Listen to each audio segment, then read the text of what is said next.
So just really want to welcome everyone here today for showing up and say thank you for voting with your feet as to whether we keep meeting in person. And it's very meaningful to actually show up, and that lets the teachers and the board know that that it's important to come together in person. So please come or let us know that this is really important to you. And yeah, I'm just really glad to be here and brave the heat and drive out here to be with you and offer some thoughts. And Adrian, how is the sound now? Are you okay? A little muffled?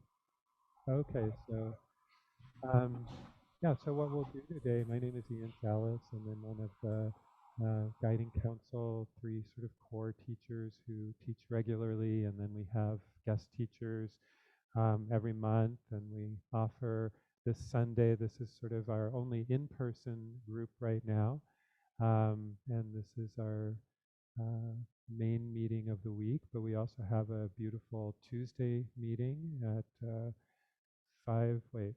6:30, thank you. And then we have a Wednesday sit at 5:30, which is just come on Zoom and just sit for 45 minutes with your friends.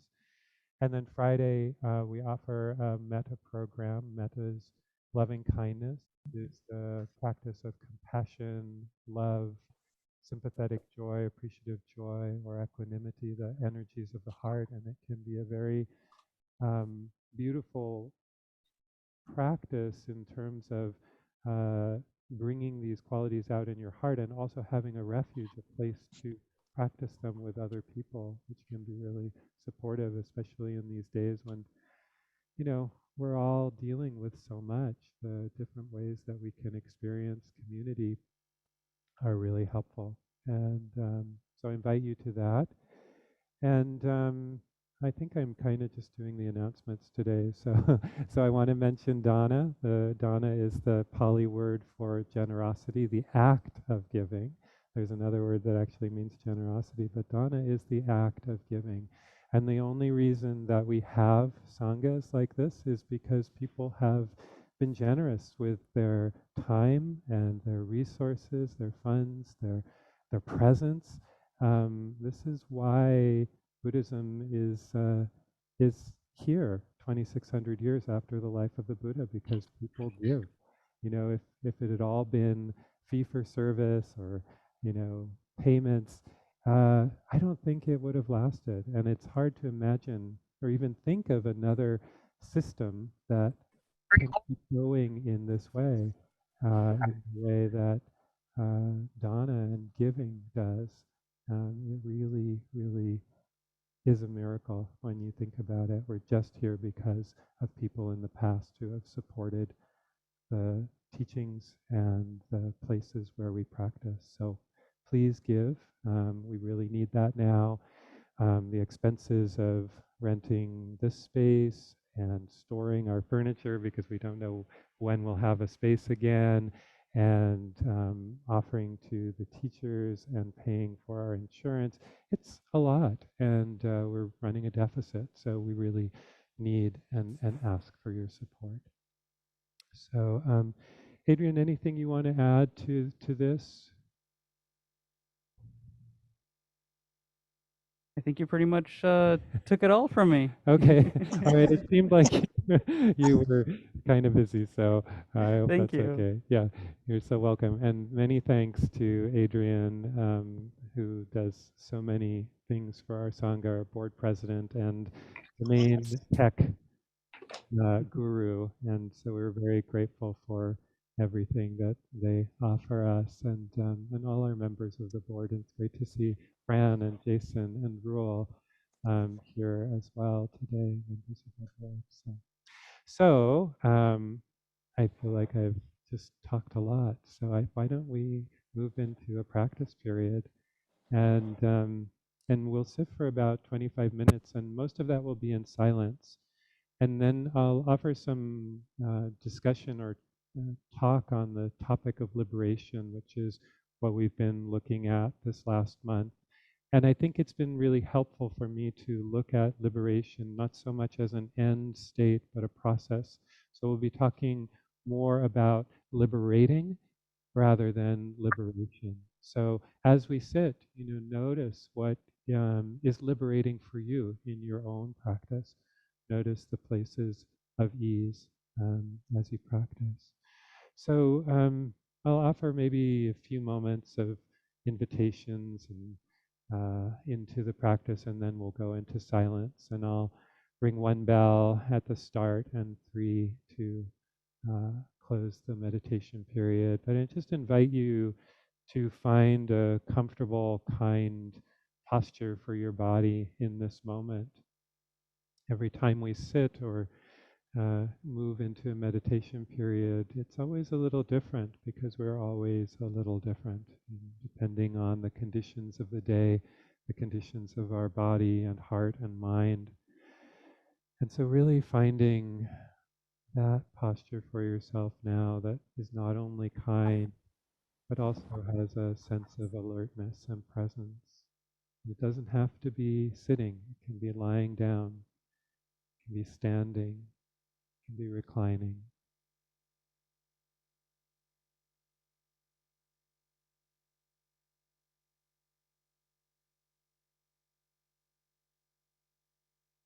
And then inviting you to bring awareness to your breath.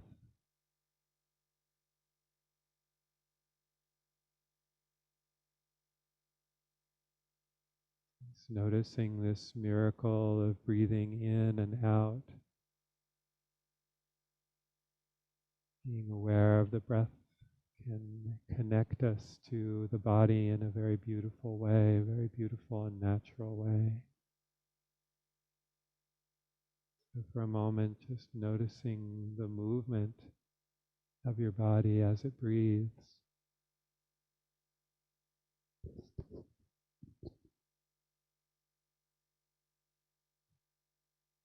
The rise and fall of the chest or the belly. Maybe the movement of your shoulders.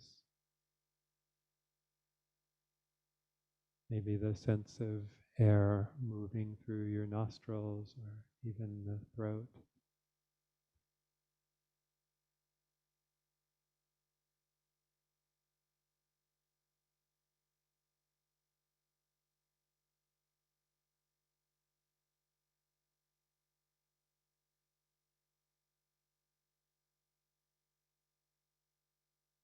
And then maybe allowing the breath to soothe, relax, calm you just a little bit.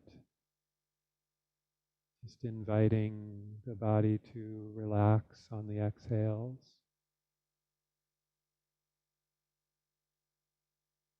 Perhaps noticing areas of tension that it might be easy to release. Maybe the shoulders, forehead, the jaw, belly.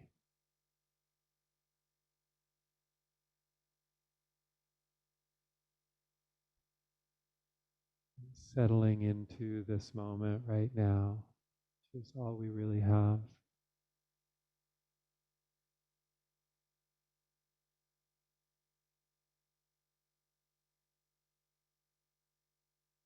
And I invite you to use the breath as an anchor if you'd like, an anchor of mindfulness, a place to come back to, home base.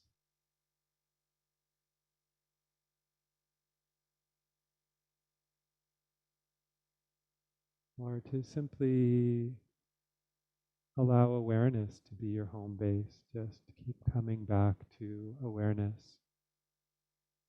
Awareness of what is happening in this present moment. What is happening in the body? What am I aware of? What is happening in the mind? What's happening in the heart? And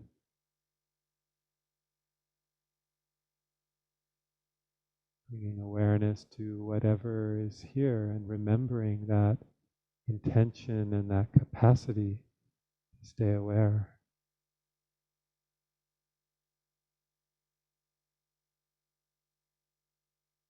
So as we begin the sit, I'll offer a verse from Sylvia Boorstein. May I meet this moment fully. May I meet it as a friend.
meditation, just appreciating your efforts and your own practice, perhaps feeling the community of practice around you in this room and on the Zoom, the beautiful intentions of all of us together.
Just taking any movements that your body would like you to take right now. Stretching out the back or the legs, and taking a drink of water, whatever might feel good to you.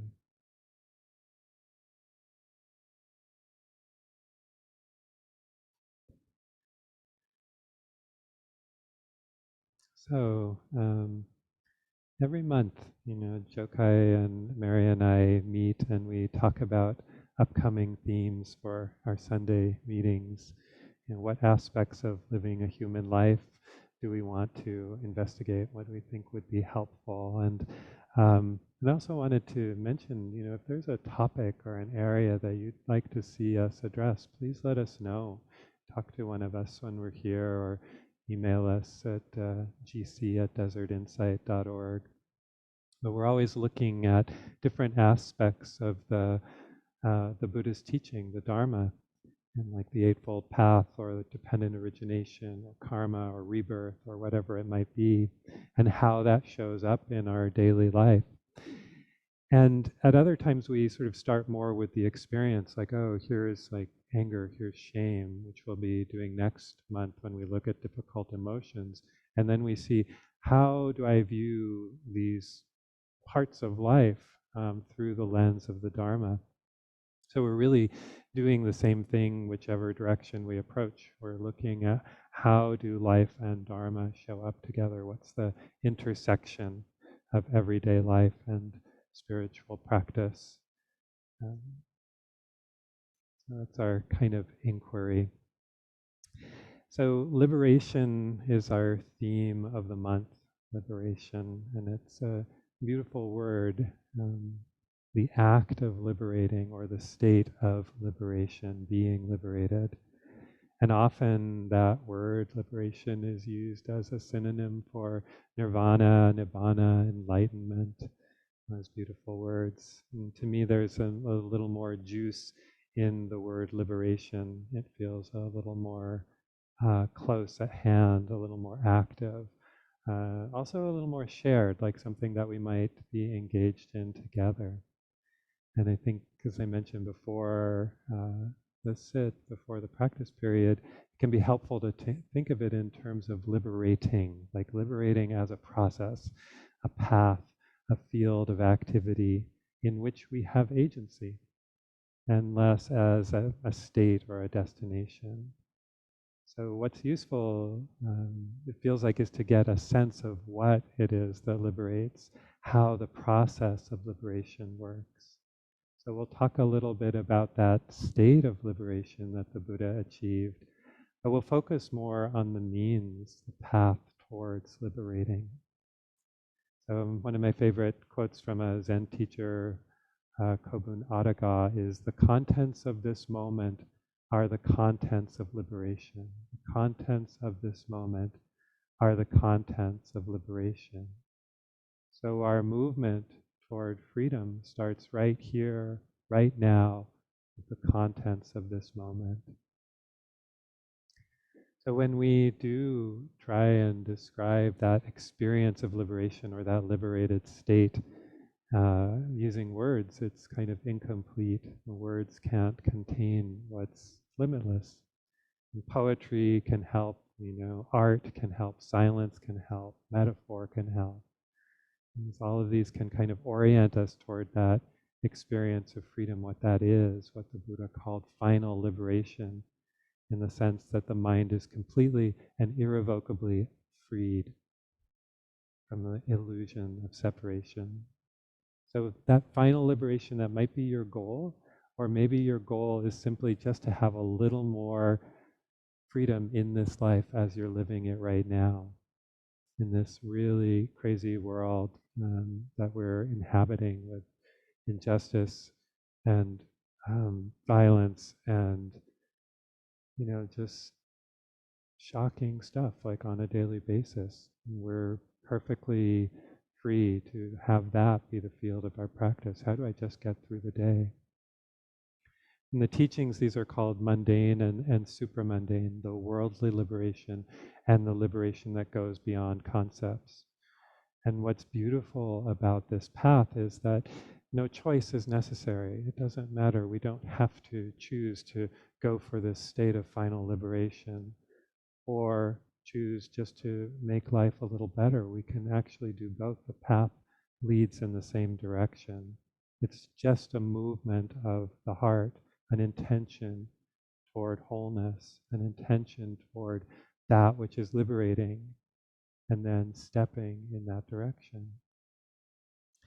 So last week, I know a few people mentioned what Ajahn Buddhadasa called free samples, like samples of liberations. I think Dave mentioned like being outside and looking at one of the Palo Verde trees and just having this moment of sort of freedom, like a taste of liberation. And I think most of us have those moments where, wow, I'm waking up to life. And maybe there isn't a lot of obscuration or a lot in between me and this moment that is unfolding. It's often just that, waking up to what is around us, particularly when we're out in nature. It's like this, right here, right now. It's this, nature unfolding. And there's maybe a certain stillness within or practice that allows us to notice that in a less filtered way. And so it's interesting to notice that mind state, what is present in the mind when that happens and what isn't. What qualities are present in the heart and mind in that moment, and just as importantly, what's absent. So, can you feel that? Just sort of bringing to mind one of those moments, whatever it might be for you, watching the night sky, being out on a hike, watching a rabbit at the edge of the lawn, at dusk or dawn, just, a moment that feels free and untangled, clear. What is there in that moment? And what isn't there? What's absent? And that absence is something to look at, to reflect on, to notice. There's a phrase called via negativa that's sometimes used to describe the Dharma path, and it's sort of the path of negating, which sounds sort of negative, but it's really a path of freedom, seeing what can be let go of, what I have let go of, and what can be let go of, and then when the letting go happens, noticing what's here. So Ajahn Chah, who was a Thai Buddhist master of the last century and taught many of our Western convert Buddhist teachers very famously said, do everything with a mind that lets go. If you let go a little, you will have a little peace. If you let go a lot, you will have a lot of peace. If you let go completely, you will have complete peace and freedom. Your struggles with the world will have come to an end. And there's that promise that in the process of letting go, that peace or freedom will become the predominant characteristics that we experience. And the implication there is maybe that not something so much that we develop as something that we reveal, something that we unearth. In the letting go process, in the liberating process, we drop what binds us, what enchants us, what enthralls us, what terrifies us, what grips us, what we thirst after. So then you think back to one of those moments, those free sample moments, and notice, what is absent? What is not here that is allowing me to have this experience? What is obscuring our ability to see our own Buddha nature, our own luminousness, and what obscures our ability to see that in others? So a few years back, there was this great book, I think it was called The Magic of Tidying Up by Marie Kondo, a Japanese woman who wrote about, how to get your life in order, how to clean out your closets and all your junk and all of that. And it's a beautiful book, a great read, and a beautiful spiritual side to it as well. And her signature question is, does it spark joy? And if it doesn't, to let it go. So a lot easier said than done. But it does get easier the more that you let go. So you may have noticed that, like if you put her practice into, or if you put her words into practice, like I did to some extent, at first you think, I might really need this Pride T-shirt from 10 years ago that's stained and doesn't really fit anymore, but I really liked it, and you let that go, and then it gets a little easier, and then before you know it, like you're letting go of this sweater that you bought, like last year you spent too much on, but you're not going to wear it either, and so you can let it go and pack it up and put it in a box for maybe someone else to enjoy. But there's a momentum that starts to build as we let go. The more we do that, the more we make a practice of it, the easier that it becomes. And this can apply to our habits of mind as well. I guess I'm done with that particular resentment, that box of regret, that feeling of not enough. Okay, I can let that go now. Well, maybe I can. And then you look around at what's left and you see what it is that you really value, what's really important to you. So another analogy that I like a lot, and maybe it will resonate with you, but sometimes when I go to meditate, I look at my mind and it's just like this swirl, like a soup, just swirling around, and or a briar patch, or sometimes I just imagine it's like having a little thought bubble and the cartoonist has just drawn in this big black tangled snarl. Feeling of like, wow, this is just a mess in here. What a crazy mess. I don't even know where to begin. And the tangle was something that, an image that was used in the Buddha's time. And so the Buddha was asked, tangled within, tangled without. People are tangled in tangles. I ask you this, Gautama, who can untangle this tangle? And the Buddha answers in part, a wise person, grounded in ethics, developing the mind and wisdom, a keen and alert practitioner, they can untangle this tangle.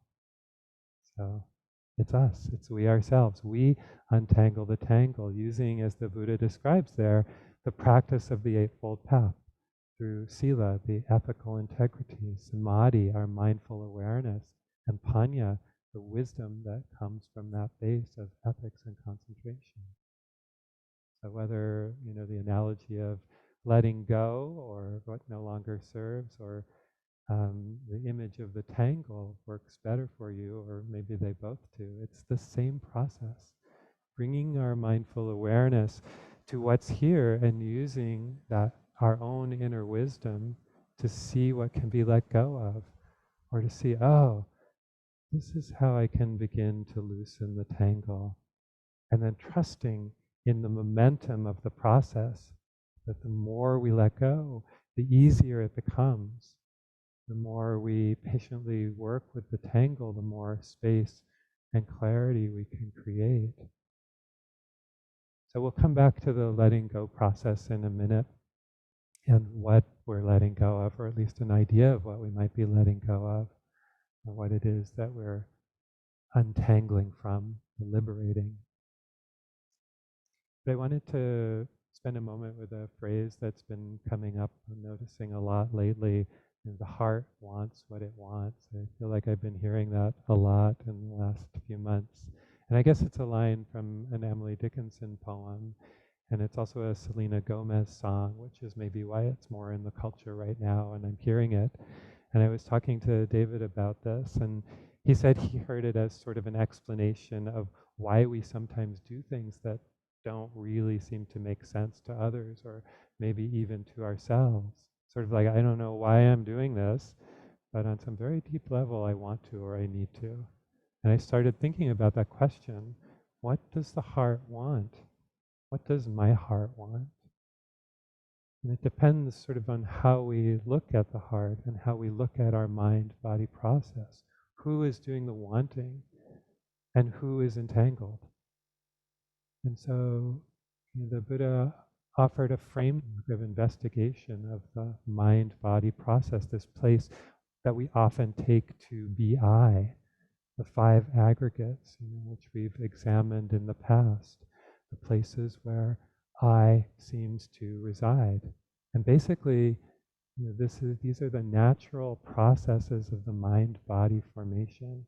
These are the tools that we have as a human being for survival, and strategies for survival. And so, am I my body, first of all? Am I the feeling tone that alerts me to what's pleasant or unpleasant, what's dangerous, what's safe, what I need to go after and what I need to avoid? Am I my mental patterns? Am I my thoughts? Am I my memories? Am I my habits? Am I my physical consciousness? Am I the seeing, the hearing, the knowing that I do? And am I my perceptions? Am I this overlay that I place on reality, the stream of reality that says, this is a David, this is a UU building, this is a church, this is a bell, whatever it is, separating out details and creating stories around them. And the big question there is, does the heart want what this I wants, this process of being human and staying alive wants? Does the heart want what the ego process wants? So it's been really helpful for me to consider that the activity of the aggregates, this mind-body process, are concerned with continuing life, sustaining life, and that I've taken the tools for sustaining life as me, identifying with them, and that I've been basically working for them, employed by them in their service, which we have to do to some extent to stay alive. But we don't have to be limited either. So that question, does the heart want what the I wants? So this is at the heart, I think, of letting go of the sense of limited, disconnecting, competing, hungry I, letting go and disentangling. And Jokai touched on this last week in a great way, I thought, when he said of this I, I don't like to meditate. I like to look things up on my phone. you know? And of course, he has the wisdom to know that this thing we call I isn't the whole story. It's not the end of the story. So what does the heart really want?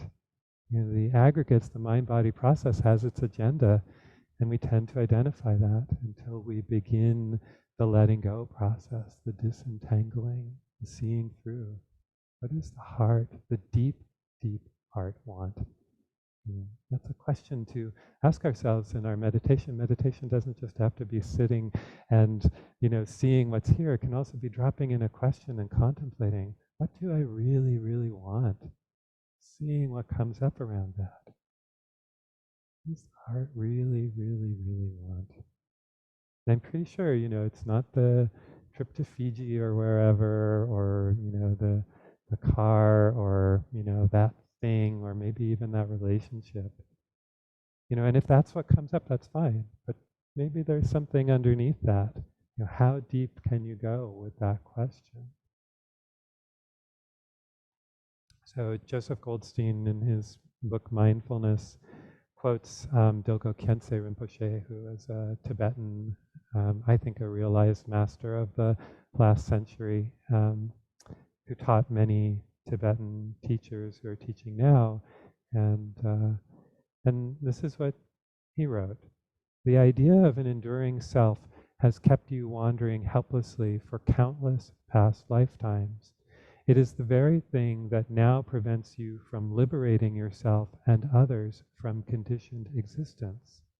If you could simply let go of that one thought of I, you would find it easy to be free and to free others too. If you overcome the belief in a truly existing self today, you'll be enlightened tomorrow. But if you never overcome it, you will never gain enlightenment. Use any practice you do to dissolve this idea of I and the self-oriented motivations that accompany it. Even if you do not succeed in the beginning, keep trying. That's his instruction to us. So stay on that liberating path.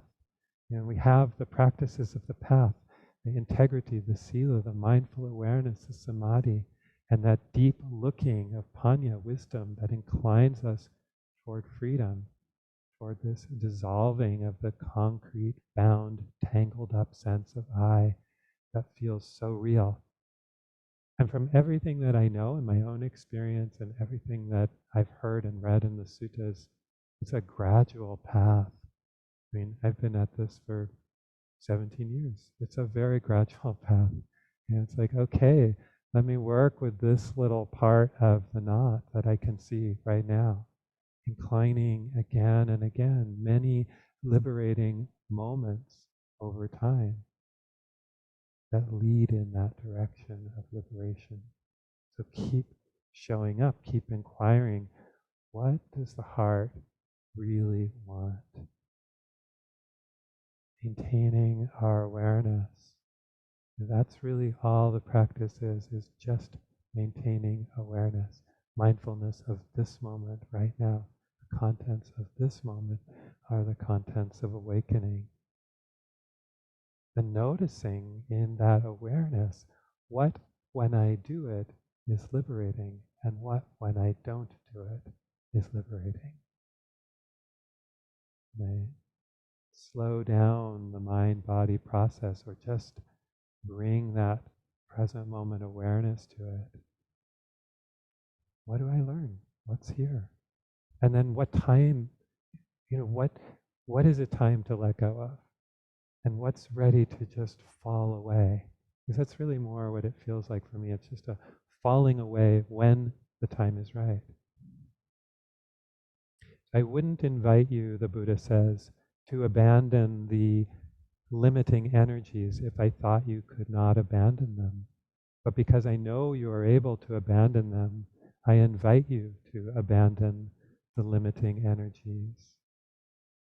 I wouldn't invite you to cultivate the liberating energies if I thought you were not able to cultivate the liberating energies.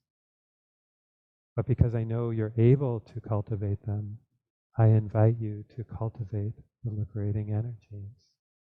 And notice there too, the letting go comes first.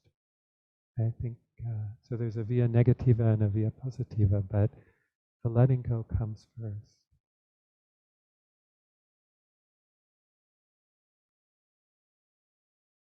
And so why do we practice? Why do we meditate? Why do we do this non-doing?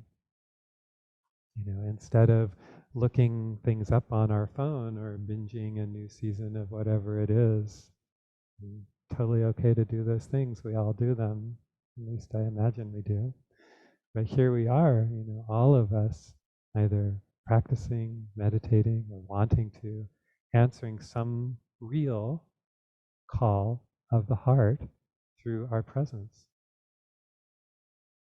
So for me, there's a chance to create a little space around the places that I'm caught, where I'm really entangled and I know it by those limiting, binding energies.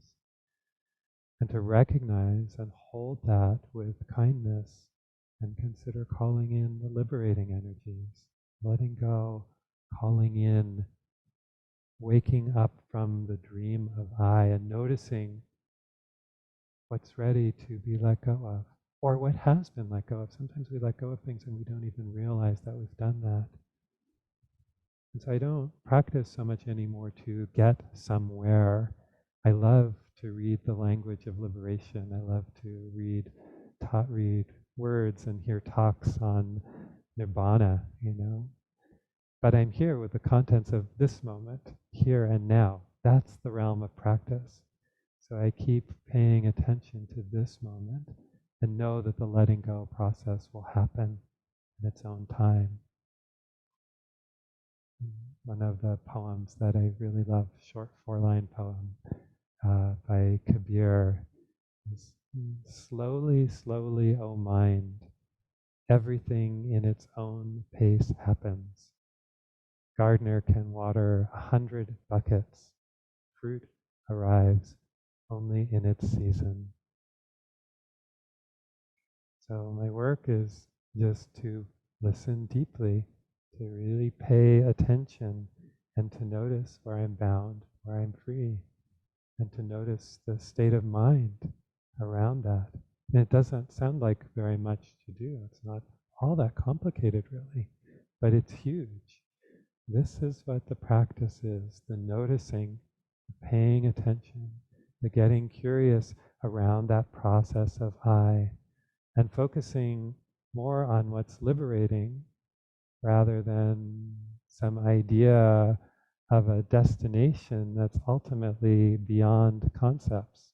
We're going to know it when we get there, not probably before.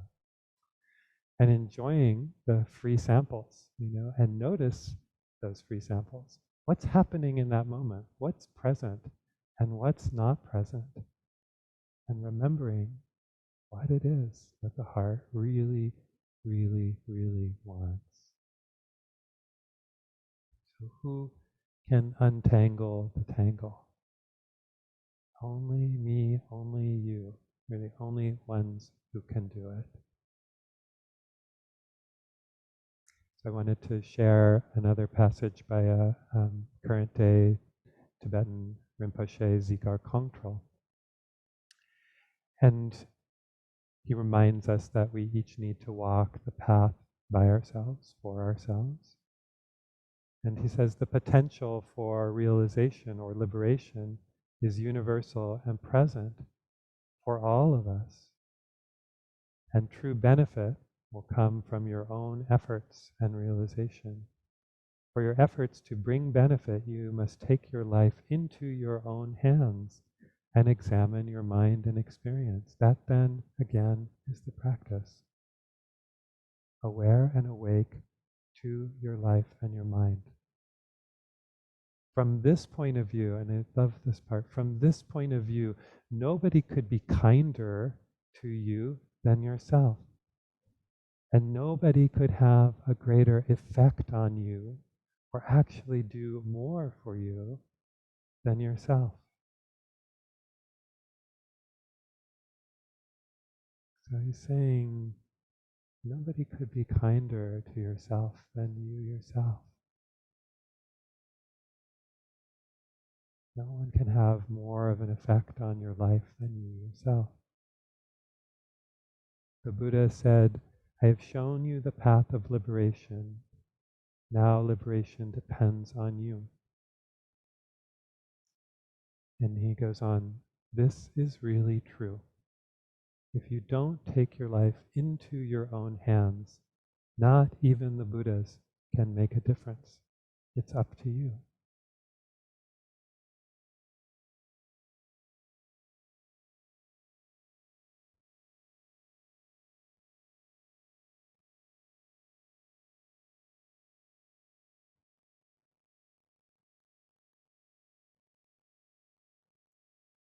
And that's something to sit with, you know. Am I willing to do that? Am I willing to let go of the idea of someone being me for me? Am I willing to show up for this life just as it is and recognize the contents of this moment and see for myself, are they the contents of awakening? So the Buddha offers many names for the experience of complete liberation. And I said I love this kind of talk, so just a few. The boundless, the unconditioned, the deathless, the unborn, the farther shore. Here, friends, the Buddha said, I say there is no coming, no going, no staying, no deceasing, no uprising, not fixed, not movable. It has no support. Just this is the end of suffering. So, fingers pointing at the moon. Now that's the territory that we're in, the space of poetry, of art and metaphor. I'll close with a poem. This is by William Stafford, and it's called The Way It Is. He's an American poet of the last century. The way it is. There is a thread you follow.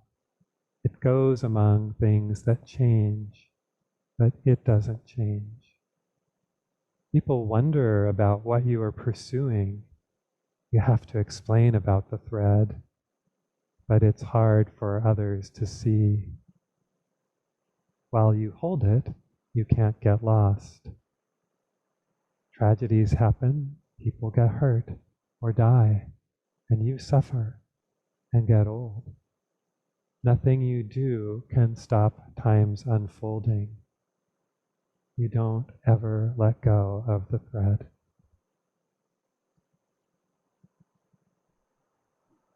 Let's just sit for a couple of moments and then we'll open it up. Just allowing the words to wash over or wash away and just settling into your own experience.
And maybe dropping in that question, just if you'd like to.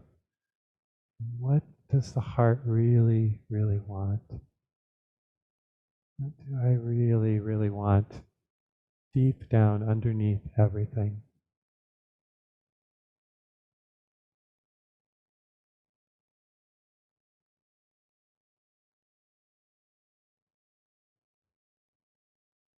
It doesn't have to be an answer.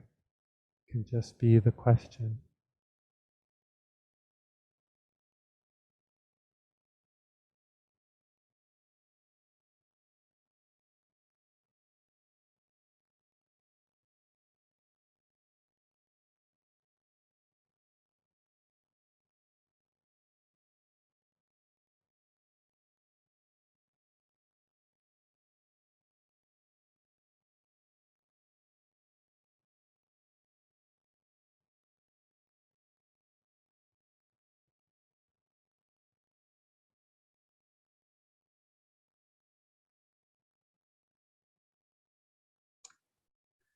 So Ian, are you actually asking us that question right now? I am, but let's just for a moment reflect just silently and then we'll open it up. And I would love to know your thoughts in just a moment.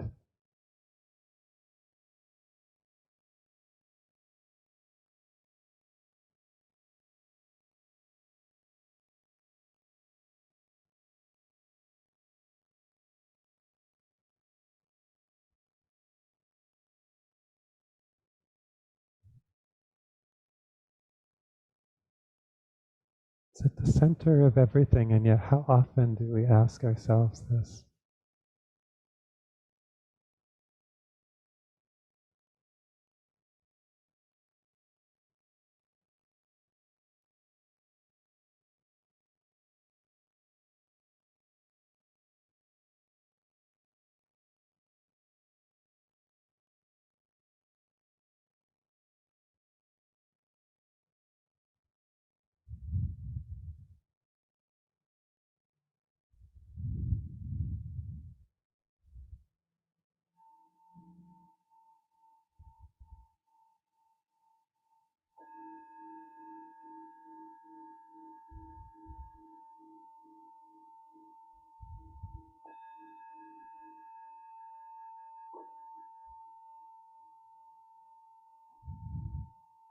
So thank you. And I'll close here with a dedication of merit. Unless, Adrian, you have anything you'd like to add?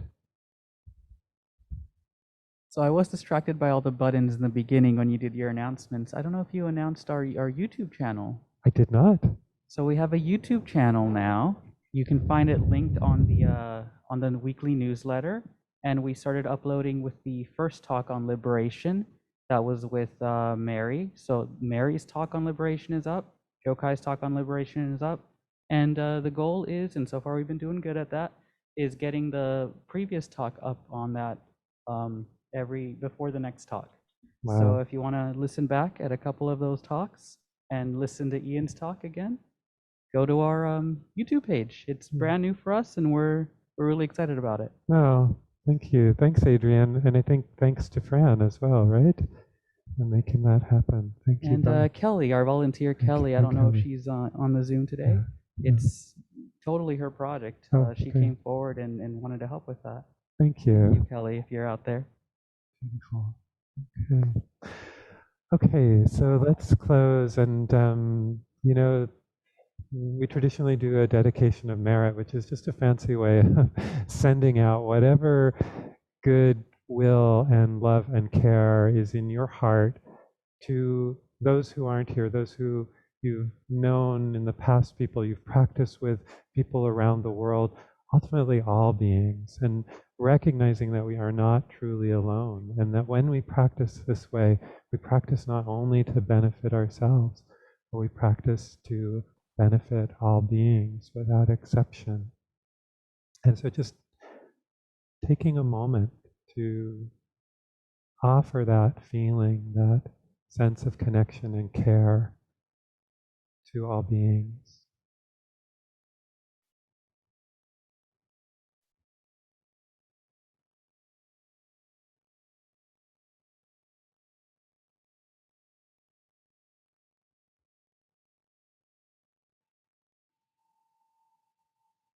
Okay, thank you all so much.